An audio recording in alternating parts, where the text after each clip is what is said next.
Hi നമസ്കാരം, നിങ്ങളെ സ്വന്തം ആളിയെ വീണ്ടും വന്നിട്ടുണ്ട്. ഇന്ന് സപ്പോർട്ടയ്ക്ക് എങ്ങനെയാണ് വളമിടുന്നത് അതാണ് ഇന്ന് കാണിച്ചു തരാൻ പോകുന്ന വീഡിയോ. ഓക്കെ, അപ്പോൾ ഏകദേശം എല്ലാവരുടെ വീടുകളിലും സപ്പോർട്ട ഉണ്ടാവാം.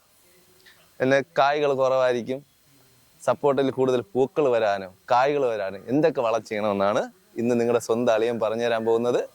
പിന്നെ പറ്റിയ ആ ചാനൽ ഒന്ന് സപ്പോർട്ട് ചെയ്യുക, സബ്സ്ക്രൈബ് ചെയ്യുക, ലൈക്ക് ചെയ്യുക, കമൻറ്റ് ചെയ്യുക. ഫസ്റ്റ് ഇതിൻ്റെ ചുവടിലുള്ള കളകൾ കംപ്ലീറ്റ് മാറ്റണം.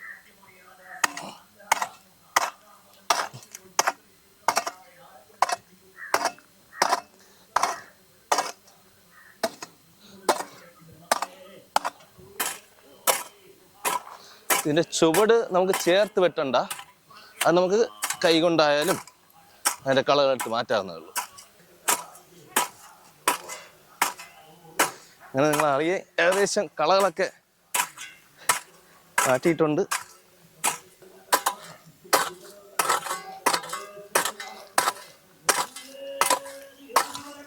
നിങ്ങൾ അളിയെ ഏകദേശം കളകളൊക്കെ എല്ലാം വൃത്തിയാക്കിയിട്ടുണ്ട്. പക്ഷെ നമ്മൾ എപ്പോഴും ഈ എന്ത് ചെടിയുടെ ആയാലും ചുവടിലൂടെ കള മാറ്റുമ്പോൾ നമ്മൾ ഒത്തിരി ശ്രദ്ധിക്കാനുണ്ട്.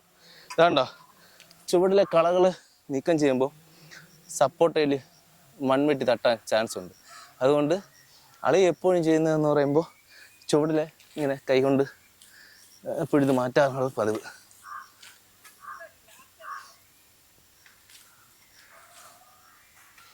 അതുപോലെ തന്നെ ശ്രദ്ധിക്കേണ്ട വേറൊരു ഘടകമുണ്ട്.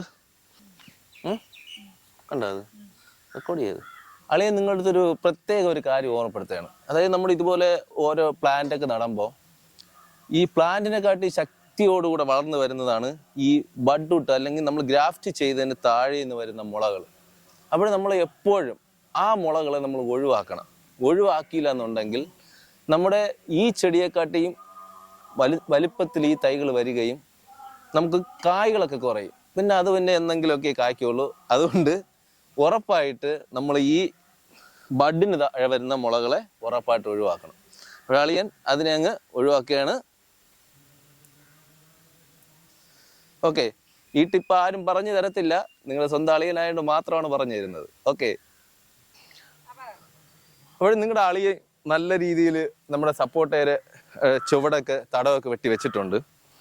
ഇന്ന് ഈ വളമൊക്കെ കൊണ്ടുവന്ന് നമ്മളെ സപ്പോർട്ട് ചെയ്യണേ എൻ്റെ സ്വന്തം അമ്മയാണ്.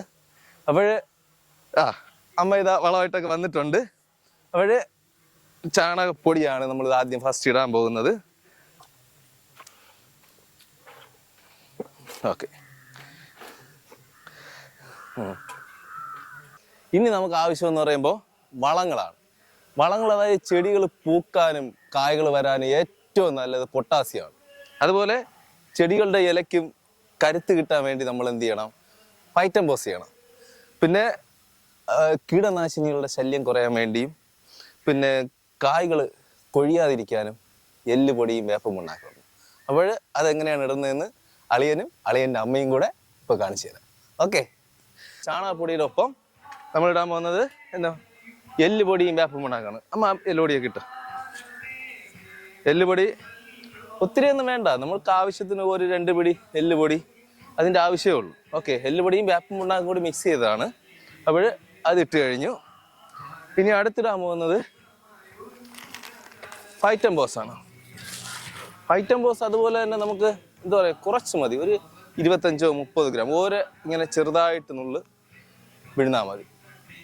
ഇത്രയേ ആവശ്യമുള്ളൂ. ഓക്കെ, ഇനി നമുക്ക് പൊട്ടാസ്യം ഞാൻ നേരത്തെ പറഞ്ഞിട്ടുണ്ടായിരുന്നു.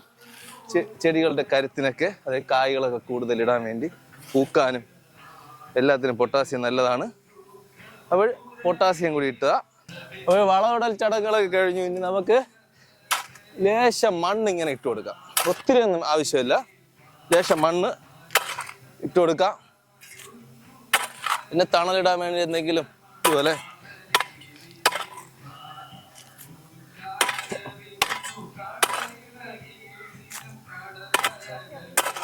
ഓക്കെ അതെ.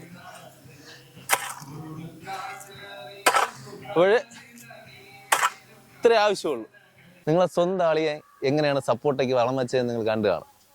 എൻ്റെ അമ്മ കൂടെ ഉണ്ടായിരുന്നെന്ന്. പിന്നെ ക്യാമറയുടെ മുമ്പ് വന്ന് നിൽക്കാൻ ചെറിയ ചമ്മലൊക്കെ ഉണ്ട്, അതാണ് മാറി നിൽക്കുന്നത്. പിന്നെ ഞാൻ എല്ലാ പ്രാവശ്യവും പറയാറുണ്ട്, എന്തായിട്ടെങ്കിലും ഒരു ചെടി നിങ്ങളെ വീട്ടിന് മുമ്പ് വയ്ക്കുക. അതിൽ നിന്നൊരു പഴം അടത്ത് കഴിക്കുമ്പോൾ അതിൻ്റെ അനുഭൂതി വേറൊന്നാണ്. അപ്പോൾ അളിയെ അടുത്ത എപ്പിസോഡിൽ വേറൊരു വിശേഷമായിട്ട് വരുന്നതായിരിക്കും. ബൈ.